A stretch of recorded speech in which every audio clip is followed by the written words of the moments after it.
नमस्कार दोस्तों, कैसे हैं आप लोग। श्री जीवन मंथन के इस सफर में आपका स्वागत है।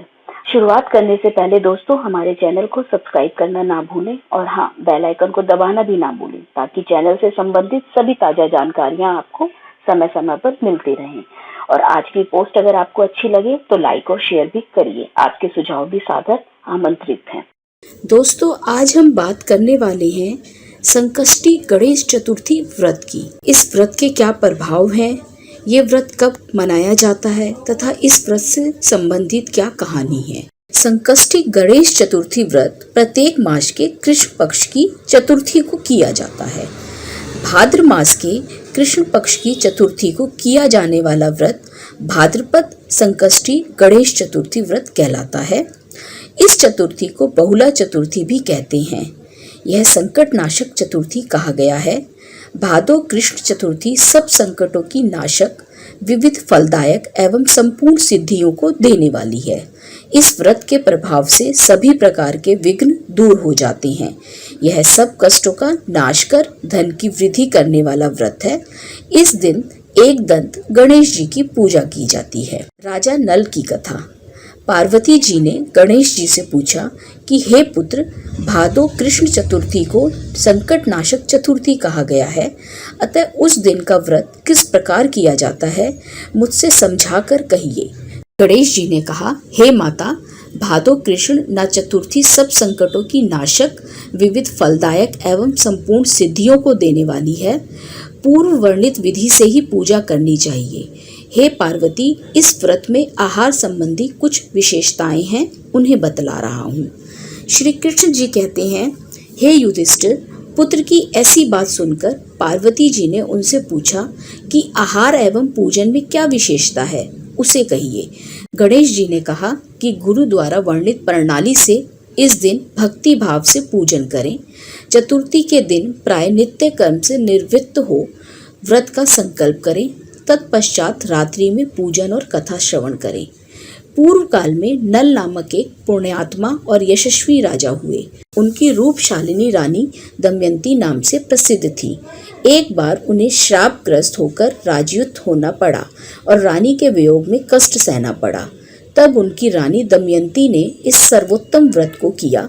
पार्वती जी ने पूछा, हे पुत्र, दमयंती ने किस विधि से इस व्रत को किया और किस प्रकार व्रत के प्रभाव से 3 महीने के अंदर ही उन्हें अपने पति से मिलाने का संयोग प्राप्त हुआ, इन सब बातों को आप बतलाइए। श्री कृष्ण जी ने युधिष्ठिर से कहा, हे युधिष्ठिर, पार्वती जी के ऐसा पूछने पर बुद्धि के भंडार गणेश जी ने जैसा उत्तर दिया उसे मैं कह रहा हूँ, आप सुनिए। श्री गणेश जी कहते हैं, हे माता, राजा नल को बड़ी बड़ी आपदाओं का सामना करना पड़ा। हाथी खाने से हाथी और घुड़साल से घोड़ों का अपहरण हो गया। डाकुओं ने राजकोष लूट लिया और अग्नि की ज्वालाओं में घिरकर उनका माल भस्मात हो गया। राज्य को नष्ट करने वाले मंत्री लोगों ने भी उनका साथ छोड़ दिया। राजा जुए में सर्वस्व गंवा बैठे। उनकी राजधानी भी उनके हाथ से निकल गई। सभी ओर से निराश होकर, असहाय होकर राजा नल वन में चले गए। वन में रहते समय उन्हें दमयंती के साथ अनेक कष्ट झेलने पड़े। इतना ही नहीं, उनका उनकी रानी से भी वियोग हो गया। तत्पश्चात राजा किसी नगर में काम करने लगा, रानी किसी दूसरे नगर में रहने लगी तथा राजकुमार भी अन्यत्र नौकरी करने लगे। जो किसी समय रानी और राजपुत्र कहे जाते थे, वे ही अब भिक्षा मांगने लगे। तरह तरह के रोगों से पीड़ित होकर, एक दूसरे से विलग होकर कर्मफल को भोगते हुए दिन बिताने लगे। एक समय की बात है कि वन में भटकते हुए दमयंती ने महर्षि शरभंग के दर्शन किए। उसने उनके पैरों पर नतमस्तक हो हाथ जोड़कर कहा। दमयंती ने पूछा कि हे ऋषिराज, मेरा अपने पति से कब मिलन होगा, मेरा भाग्य कब लौटेगा। हे मुनिवर, आप निश्चित रूप से बतलाइए। श्री कृष्ण जी कहते हैं कि दमयंती का यह उत्तम प्रश्न सुनकर शरभंग मुनि ने कहा, हे दमयंती, मैं तुम्हारे कल्याण की बात बता रहा हूँ, सुनो। इससे घोर संकट का नाश होता है। यह सब कामनाएं पूर्ण करने वाला एवं शुभदायक है। भादो मास की कृष्ण चतुर्थी संकट नाशन कही गई है। इस दिन नर नारियों को एकदंत गजानन की पूजा करनी चाहिए। विधि पूर्वक व्रत एवं पूजन करने से ही हे रानी तुम्हारी संपूर्ण इच्छाएं पूरी होंगी। 7 महीने के अंदर ही तुम्हारा पति से मिलन होगा, यह बात मैं निश्चय पूर्वक कहता हूँ। गणेश जी कहते हैं कि सर्वभंग मुनि का ऐसा आदेश पाकर दमयंती ने भादों की संकट नाशिनी चतुर्थी व्रत प्रारंभ किया और तभी से बराबर प्रति मास गणेश जी का पूजन करने लगी। 7 ही महीने में हे राजन, इस उत्तम व्रत को करने से उसे पति, राज्यपुत्र और पूर्वकालीन वैभव आदि की प्राप्ति हो गई। श्री कृष्ण जी कहते हैं, हे पृथा पुत्र युधिष्ठिर, इसी प्रकार इस व्रत को करने से आपको भी राज्य की प्राप्ति होगी और आपके सभी शत्रुओं का नाश होगा। यह निश्चय है हे राजन। इस प्रकार मैंने सभी व्रतों में उत्तम व्रत का वर्णन किया। यह सब कष्टों का नाश करता हुआ आपके भाग्य की वृद्धि करेगा। भाद्र मास गणेश चतुर्थी व्रत पूजन विधि। प्रातः काल उठकर नित्य कर्म से निवृत्त हो स्नान कर शुद्ध होकर स्वच्छ वस्त्र धारण कर लें। श्री गणेश जी का पूजन पंचोपचार धूप, दीप, नैवेद्य, अक्षत, फूल विधि से करें।